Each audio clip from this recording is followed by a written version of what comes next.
It's my pleasure to introduce today's speaker. Um,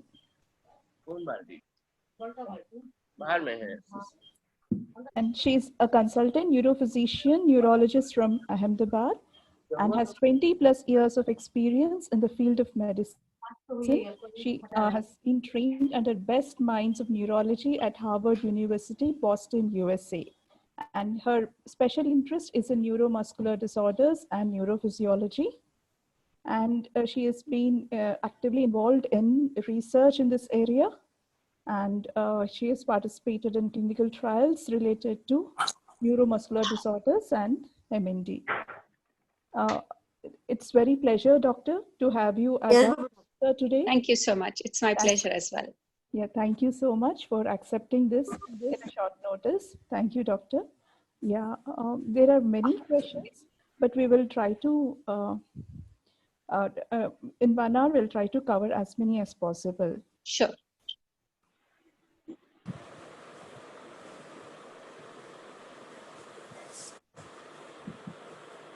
The first question, Dr. Swati, is about effectiveness of Botox injections for bulbar MND patients to strengthen the throat area.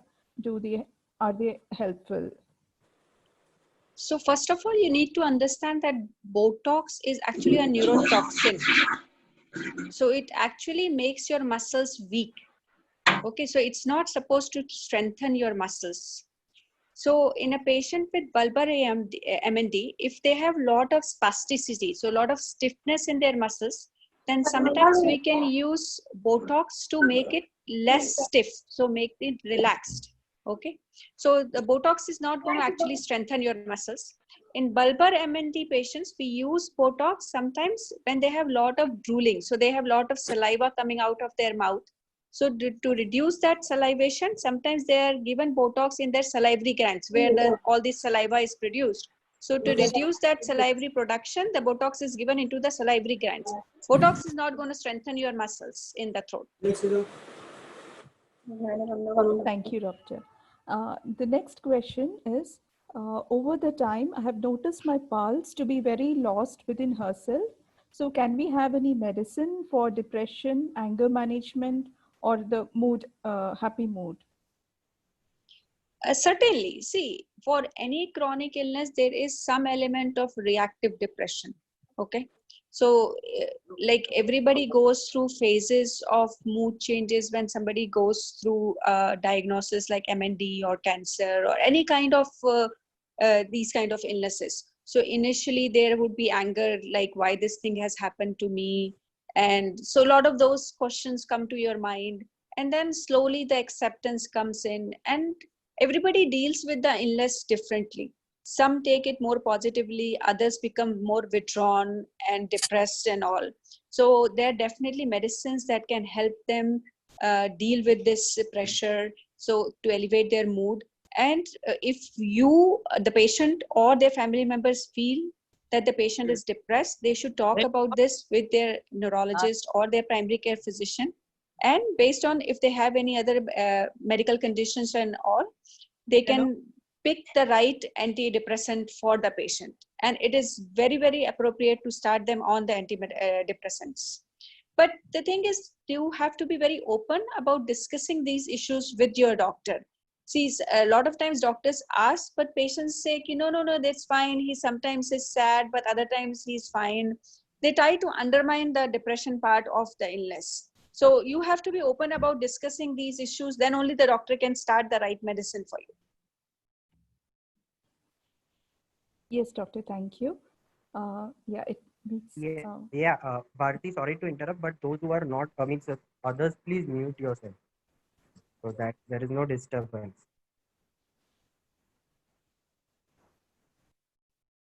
Yeah, the next question is, we would like to know the efficacy of lithium in slowing down MND progression, and can it help in reducing mood swings or anxiety? So lithium has been around definitely as a mood stabilizer for like a really long time. So it's primarily being used in bipolar disorders where patients have a lot of mood swings. So they go through depression and manic episodes. So its role to stabilize your mood and anxiety has been well known. And there was a study from Italy. So it was a phase 2 trial that came out many years ago. So it's more than about 10, 12 years now, that Italian study came that showed a dramatic response of lithium in slowing down the progression of ALS. And after that, suddenly there was a huge surge in interest in lithium.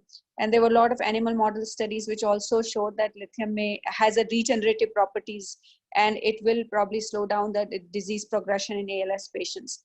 But the other, following that study, there were multiple other studies that were done in UK, US, in Australia also. But nobody else was able to replicate the results that were shown in the Italian studies.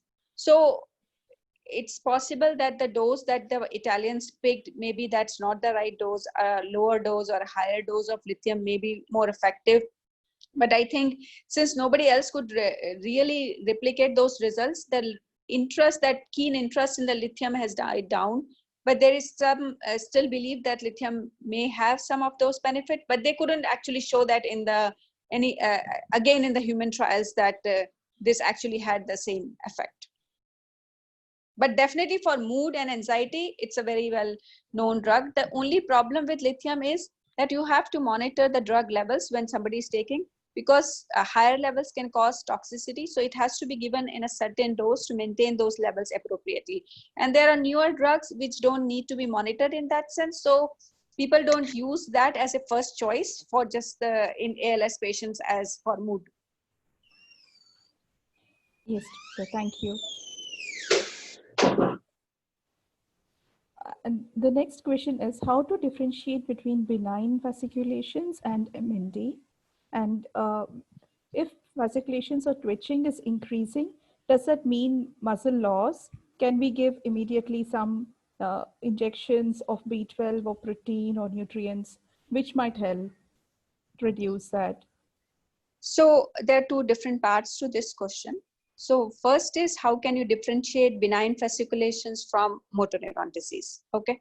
So benign fasciculations are very common. All of us at some point in time do experience the twitching in muscles here and there, especially in the eyelids. So when you are tired, you feel some twitching in your eyelids. Those are fasciculations. And also when you are tired, you will have some twitching in your muscles in the legs or hands. These are random twitching that happen here and there, but they're not persistent. So those are kind of benign fasciculations. Typically in motor neuron disease, the fasciculations are more persistent, they are more often, and also they are accompanied by weakness and muscle loss. In benign fasciculations, you will not have the muscle loss or the weakness associated with it. They're just fasciculations. But in motor neuron disease, there is definitely over time, you will notice the muscle loss. So the leg or the arm would get thinner over time. The strength will go down. So all those things will be there in motor neuron disease, which are not there in the benign fasciculations.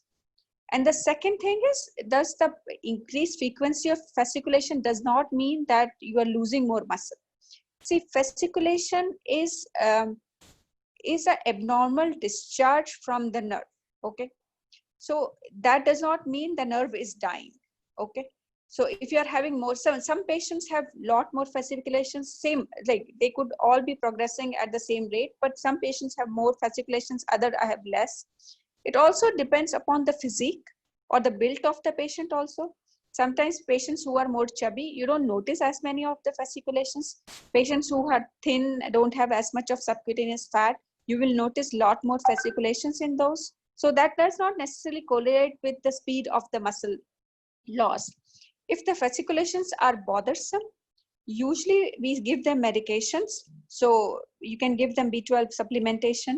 We also sometimes use medication called gabapentin, which also helps to reduce the fasciculations in these patients. Thank you, doctor, for a very good explanation.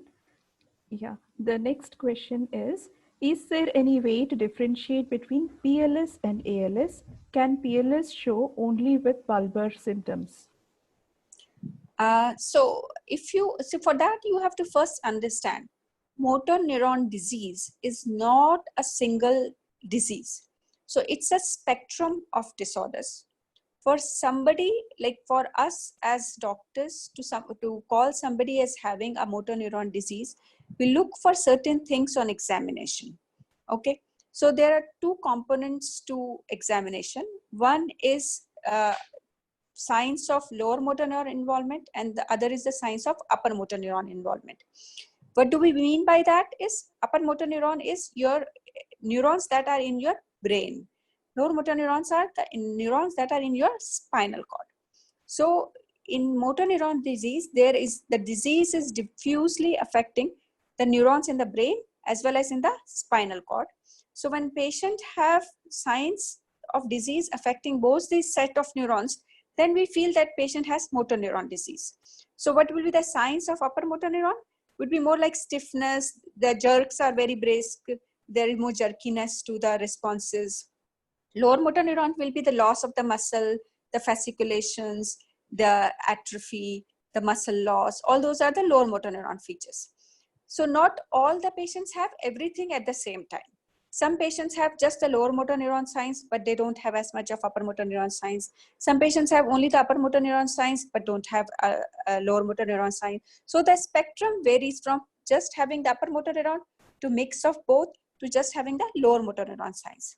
So when patients have just upper motor neuron signs and don't have lower motor neuron signs, we tend to call them primary lateral sclerosis, that is your PLS. So, and in PLS also, you can have the beginning of symptoms can start from the mouth. So their speech can be affected. They may not have other manifestations at initially. So sure, PLS can start as the bulbar onset PLS. Thank you, doctor. Thank you for the clear explanation. Yeah, I would like to go for the next question. How do you see neuron treatment? Is it helpful for ALS patients? In the same line, what are the benefits of stem cell treatments? So I think everybody is waiting for the results of the neuron trial. It's something that everybody had been eagerly waiting for a really long time, because the phase 3 trial took really more than a year to start in US. And this was the Israeli like the stem cell trial that the phase 2 showed significant improvement in patients who were given these stem cells. And the phase 3 trial is currently underway in US. And we are expected to have the results by the end of this year.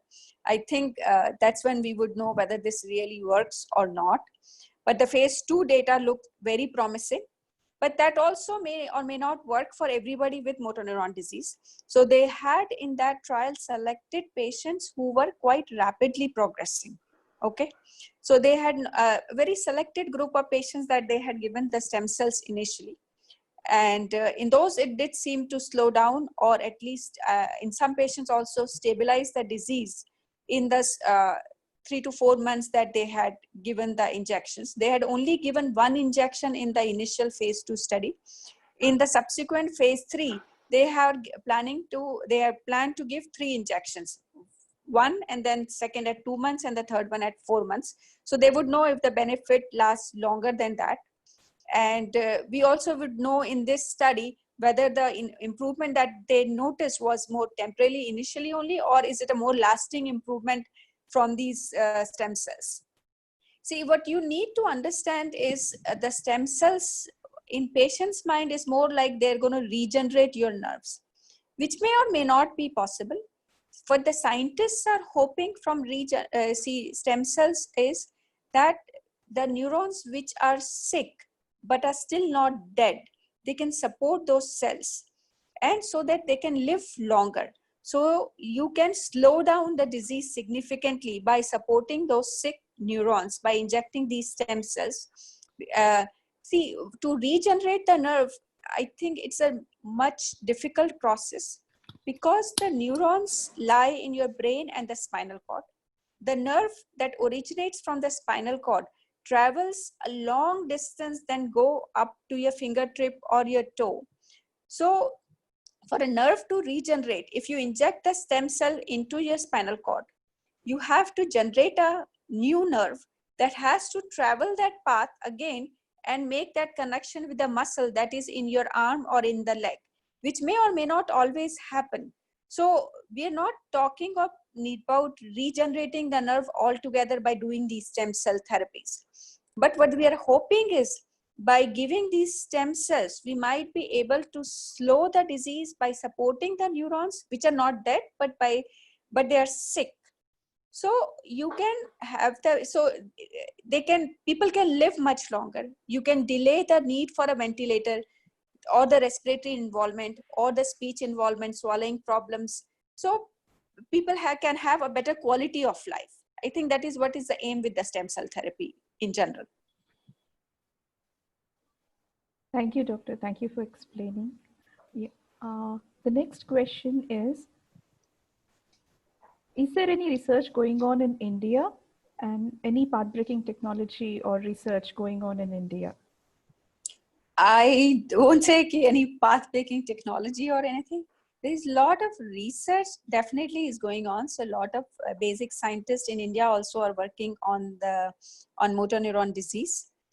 We don't have as many active trials enrolling patients or the clinical studies going on in India as much in motor neuron disease, but definitely basic science research is going on in India as well. Thank you, doctor. Yeah, and yeah, does any medicine help for nerve regeneration or like maintaining the weight, muscle growth? We are actually using few of them are using coenzyme Q10 and L-arginine supplement. So Yeah. are these good in terms of those who are not using are asking? See, it's all very individual. So there have been a lot of things that even sometimes doctors prescribe: vitamin B6, B12, inositol, lipoic acid. See, these are also used in diabetic neuropathies to help support the nerve regeneration and all in neuropathy patients and all. And coenzyme Q10 in all neurodegenerative disorders is given because it's coenzyme Q10 is a substrate of mitochondrial respiratory chain. So by providing that, we hope that it is going to improve the functioning of the mitochondria and improve the functioning of the cell in general. So but none of the studies have conclusively proven that they help regenerate the nerve or so it's very individual. So these are all used, I wouldn't say just in India, but all across the globe. So a lot of people take these supplements, whether they conclusively, nobody has conclusively proven that they help with the regeneration, but if they do anything, see, in cerebellar degeneration, Alzheimer's, Parkinson, all neurodegenerative disorders, a lot of patients are taking these supplements. So if you have means to take, you can take them. But if you're not able to afford them, I wouldn't be disappointed that I couldn't do something like this. Okay, thank you, doctor. Are there any other supplements which you would recommend for mainly the muscle and nerve strengthening? See, it's more than supplements, a good, healthy, nutritious diet, maintaining your weight, and regular stretching and exercises is what is needed. And supplements is to all my patients, I tell that it's up to you, whatever supplements you want to take. I just give them a general multivitamin, calcium, and things to help support their nutrition. But they're nothing specific that helps regenerate your muscle or anything. See, the muscle mass is going to go down because of the degeneration of the nerve. So sometimes, see, I've been looking at the drugs which increase the size of the muscle. Okay. And by doing that, they feel that they can increase temporarily the power. So these are also the avenues they are exploring scientifically to help improve the functioning of the patient. So by increasing the size of the muscle, the patient can walk if 3 or 6 months longer. There's no harm in that, because the muscle itself is healthy. It is because of the loss of the nerve supply, the muscle starts to degenerate or starts to atrophy. So if you increase the size of the individual muscle fiber, the power of the muscle will improve. So the creatine powder or all those things can be tried in individual patient too. Whether how much will it help one patient versus the other is just very subjective. Yes, doctor. So we should go do our tests and it will be like patient to patient. Those- Yes, I think so. Yeah. There wouldn't be like a general cocktail that works for everybody. See, there have been, if you just look at the last 5 years, you would find every year there is something new that comes up. Then a lot of patients will try that, and then the interest will subside, and then there is something new that comes up. Yes, doctor. Because there is like 2 or 3 patients noted improvement, but then tried 20 others try, they don't find it that effective. And so the interest dies down, and then there's something new that comes up because somebody else tried something else which they found was more effective. Yes, doctor. Yeah. The next question is regarding the gut health. Yeah. Suggest some supplement or how to maintain our healthy gut. Does detoxing our body help with ALS? And also some detoxing methods they have asked, colon hydro cleansing and magnesium. Do they help in reducing the progression or? See, nobody has actually ever proven that there is a toxin that is associated with the ALS. Okay. The only epidemiological studies that showed was that an increased incidence of ALS was with the pesticide usage. That was the only epidemiological thing that came up. And so in doing cleansing of gut for everybody, would that help? I'm not sure. Okay. There are a lot of this Ayurvedic stuff that people, especially in India, do. So they go and get this cleansing and detoxification done. The only thing I would warn people before doing those things is sometimes that causes dramatic weight loss, which definitely has been shown to be detrimental to patients with motor neuron disease. And a lot of studies have shown that accelerated weight loss will cause increase in the weakness, and patients who maintain their weight do better than patients who continue to lose weight. So if you do try these things, just make sure you're not aggressively losing weight by doing these things. Yes, doctor, thank you. There is Shaker from US. He wants to ask, does CBD help in halting or reversing MND progression? See, that's also another new thing that has come up. It's a miracle drug for everything in nervous system. So the interest, I say, initially it was something that was for cancer pain. So patients would take with intractable pain, would try to take cannabis. And then there was a role of cannabis in controlling epilepsy. And now there is a lot of interest of cannabis in all neurodegenerative disorders, including Alzheimer's, Parkinson, and motor neuron disease. So they have looked up cannabis in animal models of motor neuron disease, where it seems to slow down the progression of the disease. And but the human trials have just started. We don't have the results of those yet. So unless that shows to be beneficial in humans, I wouldn't say that would that be helpful for everybody, because so many things that have worked in the animal models have not really worked in the patients with MND before. Thank you, doctor. I would like to ask the next question. It is like, does physiotherapy help? Does cold pressed coconut oil help? I've combined 2 questions actually. Okay. See, physiotherapy definitely helps. So it won't really slow down the disease or anything, but it will definitely keep you functional for a much longer period of time. So it will keep you, so if you have weakness in your legs, it will keep you walking independently or with assistance for a longer period of time if you're doing regular exercise versus if you were not doing. So earlier people used to have concerns that if they exercise, would they be accelerating the disease process? Would the disease progress faster if they would exercise and a damaged muscle? But a lot of studies have been done on that, and they have conclusively proven that exercising the muscle would not damage the muscle and would not cause any faster progression of the disease. In fact, people who exercise regularly did better. They were functionally more independent. So exercise definitely helps physiotherapy. Also, it improves your lung capacity. So it delays the respiratory involvement. It will decrease the pain, the cramps, the stiffness. So it improves your functional ability and also your quality of life. So the speech and the bulbar function would also improve. So in all the aspects, physiotherapy can be helpful to you. And as far as the coconut oil is concerned, so it's so if you look at in terms of the disease progression, it's the same as any other supplements, L-arginine or anything else that you guys try. So whether it's really slows down the disease, we don't know as for sure as of yet.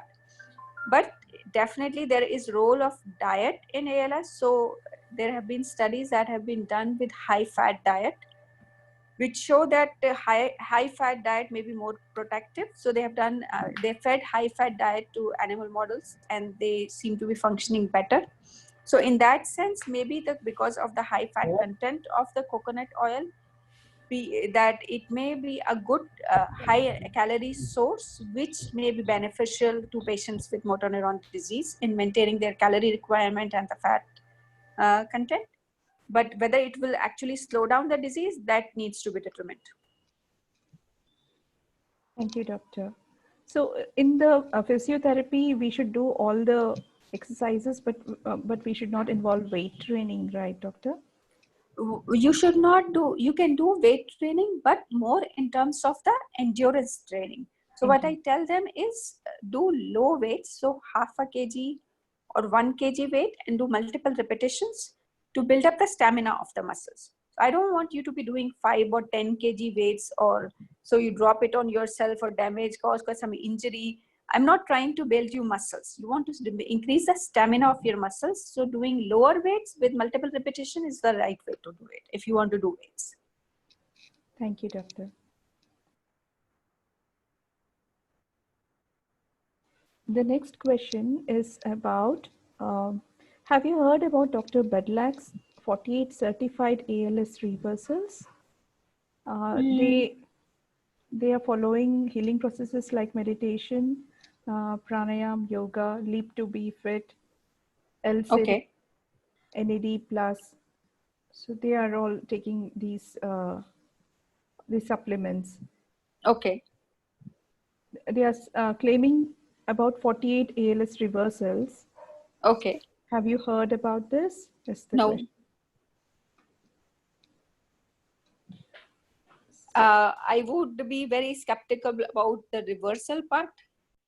If they are stable and not progressing, I'm okay with that. But for them to have reversed, like in terms of that, it's hard key atrophy was there and which vanished. They need to show that data to us. Okay. See, stabilization is one thing, reversal is a completely different thing. Okay, thank you, doctor. So we have to first achieve for the stabilization through I nutrition, think so. Yes. physiotherapy, and positive. Yes. Positive thinking. Yeah, thank you, doctor. There is a research going on in IIT Hyderabad. Recently, one professor had found one molecule, which he says will be helpful for the treatment of ALS. Okay. So have you heard about this? It came in the news. See, I don't know about the IIT Hyderabad, specifically which one you are talking about, but there have been others, like there was one in Australia that they had presented at MND conference also. And there was a lot of interest in that, but it's not available in the market. It's a research molecule. So Yeah. there are a lot of these in the pipeline, but they are still in the very preclinical stage of development. They have not even started the human trials of these. So the professor of Professor Hyderabad, IIT Hyderabad professor name is Basant Kumar Patel, and he said efficacy of molecule AIM4 instead of TDP-43 for ALS patients. Okay. And he got some award for this invention or discovery. Okay. TDP-43. Okay, I will look into it. So TDP-43 has been implicated in the pathology in the ALS. Yeah, I will See, share the link with you, doctor. okay. About this Now news. see, all these are the pathways that you are talking about. Okay. So they show that these are the potential targets we are talking about. Yeah. There are a lot of these that have been identified, that this one like affecting this or modifying this might be helpful in patients with ALS. Okay, but unless you give that in patients and it really helps, before that you can't really see. There have been so many of these minocycline. If you look at, we have done so many trials in MND patients. And probably the problem is that the disease is very, very variable. So there are patients who progress so fast that they have progression is within a year, to patients who live 7, 8, 10 years also with the disease. So because of this variability, it's very hard to detect the difference, whether sometimes the effect of the drug we are not. So that's why now the way they did in the stem cell trial, they only picked the patients who were progressing fast. So maybe that's what we have to identify the groups, that one drug may not work for everybody. You have to look at what is your disease and then see what might work for you. So they have identified something for the familial form of the ALS. So I think there is a treatment coming up pretty soon for the familial form, antisense oligonucleotide. That seems to be pretty promising for those patients, which is not a very majority of patients of motor neuron disease. But these are very, very preliminary stages of work. Like after this, you have to do phase 1, phase 2. And if after you show the efficacy in the phase 3, that's when the drug comes to you. Yes, doctor.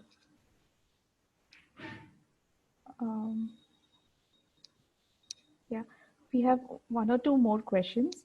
Sure. I think we have time. Shall I share my screen? I have to show one photograph. Okay.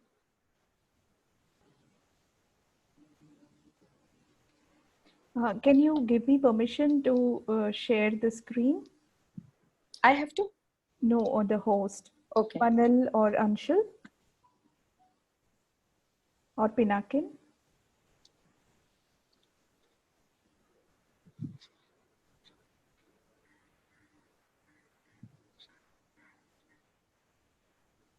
Meanwhile, I'll read the question. Okay. Bharti, I've made you the host. Okay, thank you. So, Excuse me, Bharti. Hi, Dr. Pinakin here. Hi.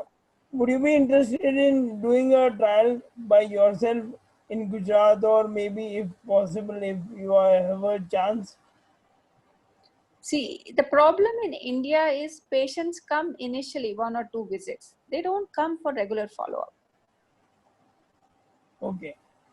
So for trial, you need patients to come back. All right. See, unless you record the data, how would you show that something is effective or not effective? Once they see that it's not helping them, they don't come back. Okay. See, I have so many of them whose the family members will come just for me to write down the prescription of Rilitor. I have not seen them afterwards. They just send a family member to let me write the prescription of Rilitor for them. See, unless they find value in coming to a doctor, there's nothing we can do about it.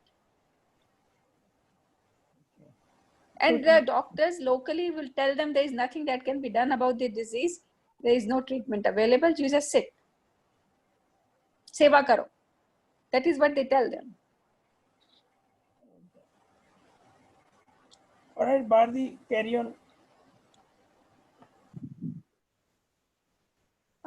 Yes, doctor. So the question is from Harsh. He's saying that his mother has somewhere near the tongue, where the tongue starts, there is a tiny vein where the kharash starts, and it leads to cough. So she uses to press that point with her finger in the throat where the tongue starts. So she will press that point so that the kharash don't start while she is drinking water. So Okay. is this related to MND? Does she have any bulbar symptoms, or like what are her symptoms at this point? Harsh, are you there? No, he is not available, but like she was diagnosed in January 2019. So Yeah, Harsh, see, if she has some bulbar involvement, this could be part of the bulbar dysfunction and initial bulbar dysfunction. So it could be a little bit of initial swallowing dysfunction that she's experiencing, and because of which she has irritation in the back of the throat. so pressing and then she's pressing her throat near the tongue.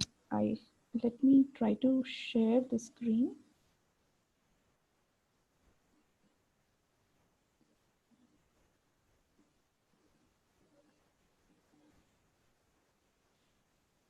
Doctor, can you see my screen now? Yeah, she's pressing the side of her. Yeah. Okay. You can tell him to have her try turning her head to one side and then tucking the chin to the chest. That should work the same way. If that's the bulbar dysfunction, that usually takes care of that. Thank you, doctor.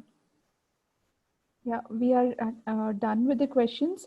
Anyone is having questions, we can take. I see some questions in the chat. One is your view, Dr. Swati, your view on L-serine and TUDCA. See, all these are just, see, L-serine is amino acid, and so a patient of mine also from Bombay is taking these two things. So as I said, these are all things that you guys look up more than we as doctors look up these things, and I come to know from my patients more than anybody else about all these things. So I learn from my patients about all these new supplements every now and then I actually look up from the studies, and these are all from the preclinical studies. None of the trials have actually shown them to be effective right now, and these are all small studies which show here and there beneficial effect of these. And so entirely up to the individual to try any or more or all of these supplements. So quite a bit of my patients are taking these supplements. Yes, doctor. So I can't support or refute any of them till any of the trials actually are done to support or refute their use. Yeah, we are also seeing some research papers on these supplements, especially the TUDCA and L-serine. So that's what I'm saying. See, these are research papers with small data. Yeah. There are no big like phase 2, not even phase 2 clinical trials that have shown efficacy on progression or these kind of things. So there has to be at least that kind of stuff to settle that thing one way or the other. So as I said, lithium showed such a big effect in the phase 2 trial, but the phase 3 had zero effect. Okay, doctor. Yeah, can we help with the sleep for patient having difficulty in sleeping? For that, you have to first check their respiratory function. So if the sleeping disturbance is, there are multiple aspects to it. So one is if there is low oxygen level, is that what's causing the sleep disturbance? Then you need to help them with the BiPAP or not. If it's more the spasticity, cramps, or the inability to change the position, discomfort and all. So you have to check what the problem is, why they're not able to sleep. And if that's what would help you, like how you can help them sleep better. So sometimes just having somebody change their position once or twice in bed might be the only simple solution that they would be needing. So when they are not able to move around as much in the bed, lying in the same position would cause too much of pain and discomfort. Yes, doctor. Yeah, for the spastic patients, they are asking any medication for spasticity and for cramps. Yeah, there are quite a few options. So for spasticity, we tend to use baclofen, tizanidine, there is benzodiazepine, sometimes clonazepam, or like depending on how much they can tolerate, tolperitas, tolperisone. So there are few options that can be used for the spasticity. Sometimes for cramps, we give gabapentin along with these antispasticity medications. So there are other multiple drugs that are available to help them with the spasticity and the cramps. And also regular physiotherapy, exercise, stretching also will help with the spasticity and the cramps. Thank you, doctor. We have covered many questions. Yeah. I have a question, if it's okay to interrupt. Yes, This is Mohan. please. So, Dr. Swati, my question was that does physiotherapy or speech therapy pain them because they cannot talk, and dad screams while mom does the soft palate exercises and stuff? So is it hurting him, or even if she picks up his hand, he screams? So is there pain, or it's just out of laziness, or he doesn't want to do? He may have pain. So sometimes what happens is because of the immobility, they may have developed a frozen shoulder or something, which is very painful. So when you try to lift, somebody has a frozen shoulder and will try to move his arm, he will have excruciating pain. So you have to check whether he has a frozen shoulder, which is making him painful. And if he has a lot of stiffness or spasticity, then also movement will be quite painful. Even while doing speech therapy, the oral exercises and all, he'll scream, he'll try and, like that he doesn't want to do, rebel. So that maybe some of it might be the resistance that he doesn't want to do it, and that is his way of showing resistance to the. So if he is in discomfort, then your mother is less likely to continue with the exercise. So I would not say like palate exercise should be that painful for him. But limbs sometimes, because of the joint contractures and all that develop over time, that he might be finding it painful. Even if she puts ice on his throat from externally, he will scream, So no, I think that is not no, it's not that painful. No, certainly not. Okay, thank you. Thank you, doctor. Anyone wants to ask questions, you can ask. We have still some time. Yeah, doctor. Okay. Okay, so my question is, I had a question regarding that mood elevation, like depression. So Nexitotane is one of the medicine prescribed. So is it that help in all sort type of depression, or we have to find out that what should be working like? It can help with all kind of depression. It's not the type of depression. It's more the other medication the patient is taking, other conditions the patient might have, that is this the right choice of medication for the patient or not? That's the thing. Sometimes we have to consider. Okay. In fact, I was told about the Nexitotane, so I just wanted to recheck with you. Nexitotane is a good medication that we a lot of times use for depression. Okay. Thanks a lot, doctor. Yeah. Dr. Swati, I have a question. Yeah. Can you hear me? I just want to know, are we under-treating the patient regarding the pain that they are having with the cramps and spasticity? Definitely, I think so. So how much gabapentin or any other analgesic should we give? Or should we keep on rotating the analgesics, or can we stick to gabapentin? See, in our country, there is a lot of misconceptions about taking pain medications. Yeah. So there's this feeling about injuring my kidneys that a lot of patients already has the misconception about. See, if I take pain medication, my kidneys will be damaged. So, or is this steroid? So a lot of my patients have these ideas about like taking these medications, and that will be more harmful to me than beneficial. So gabapentin you can take in really high doses. We never actually go to that much in our country, especially.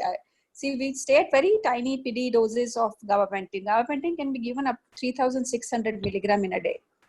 And we never go beyond 600 or 900 milligrams Yeah. most of the time.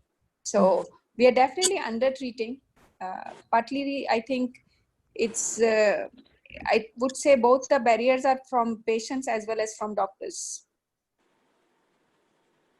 In your opinion, should we start gabapentin regularly for the patient who is having lot of cramps? And Yes, definitely. So we should look after the palliative care more than anything else. Yes, see, quality of life should be addressed in all. See, it's the same thing that we have to realize. And that's what I tell all my patients, and we need to add quality than years to the life. Yeah. Right. Thank you, Dr. Swati. Your talk was very enlightening. Really, very Yeah. good. Thank you. Thank you, doctor, for the very nice statement you said, quality of life more than quantity of years. Yes. Yeah. Doctor, I have one question, if it's okay to ask. Sure. So my father was having a lot of, so he essentially has bulbar, symptoms only at this point in time. And we were able to source New Dexter because he was having a lot of salivary issues. Okay. And when we took New Dexter, his salivation reduced significantly, but he also has a tendency to develop a lot of cold and cough. Now, I don't know the timing of it, but this cold and cough suddenly progressed quite significantly. And it's to a point where, he continuously feels like he has phlegm stuck in his throat. Okay. Is it connected, or is it completely two separate issues altogether? Do you think New Dexter could have, led It to... could have, see, it's a cough suppressant. You do have, New Dexter is a combination of dextromethorphan with quinidine. Dextromethorphan is a cough suppressant.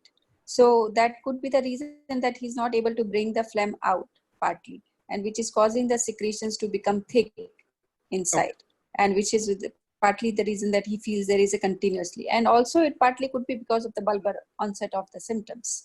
See, the bulbar, he's not able to cough because of the bulbar symptoms, and he's not able to produce the phlegm out, partly because of that also. On top of that, you added New Dexter, which reduces the cough reflex also. And the secretions are now piling up more inside, and he feels this thick secretion inside.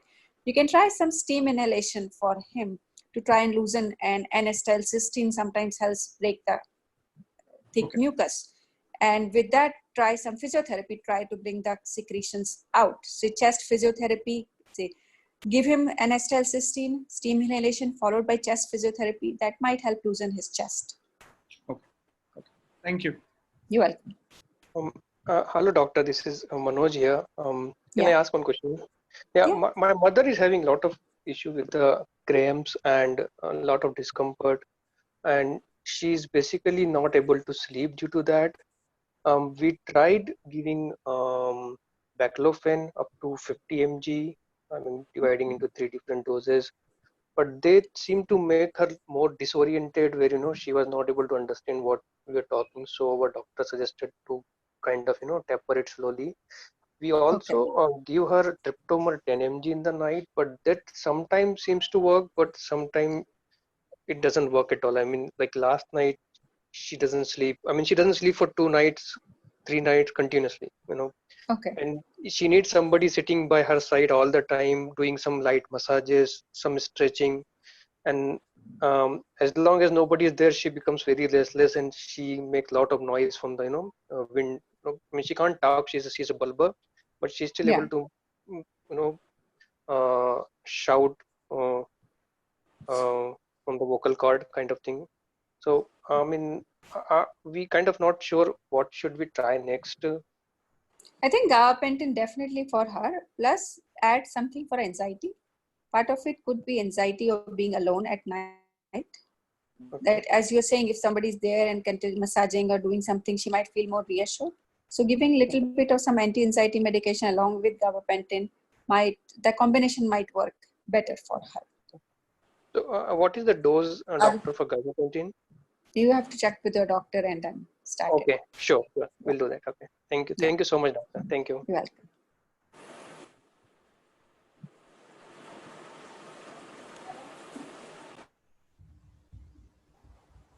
anyone else who would like to ask the question to Dr. Swati Shah? Manal? Yeah, no, I think so. She has answered a lot of questions, and definitely, Dr. Swati, we can follow for if somebody has any questions through any Sure. medium. And yeah, does anybody have any other question? No. Manal, excuse me, Manal. Ma'am, so basically we are a group of around 200 members all over India. Okay. And there are more of bulbar patients. I'm also an MND patient, and we are all supporting each other when we have an issue, as in we want to ask about oxygen and PEG and all that. Okay. But I highly appreciate you coming down all and giving us time. My pleasure. Uh, I would like to specify over here, I have a Mr. Kiran from Andhra, uh, who was diagnosed before 14 years, and right now he is working in a bank. So we have patients who are still working and who are 14 years old into MND. And there is one more patient who is 15 years old. Right now is working in High Court of West Bengal. So whenever you need any help or any information, we are always there. Manal Bhai stays next to you. And I hope that next month Manal comes out with good reports. Manal is good. Yes. So he is telling that he is going to beat Stephen Hawking's record. And we really know that he will. Yes. So thank you So so much. basically, all my family members are happy. They are doing this. कि ये 55 साल तक मेरा sir खाएगा.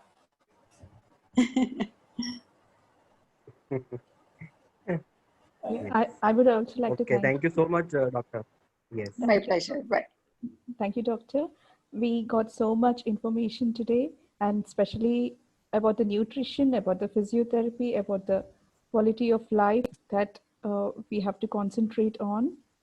Thank you for those inputs, and we are always ready to help you in any way we can in your research for our research. Sure. Thank you. Thank you, doctor. Thank you so much. Bye. Do you do online consultation for people across India? I usually avoid them because they're not as effective. But since the COVID thing, I have started doing some. Yeah. All right. So I will share your email or something with everyone. So Okay. if they want, they can share and they can take consultation from you. And Okay. thank you very much again. Thank you. My pleasure. Thank you, doctor. Thank you. Thanks a lot, Thank doctor. you. Thank you, Bye-bye. everyone. Yeah. Thank you, Bye. doctor. Thank you, doctor.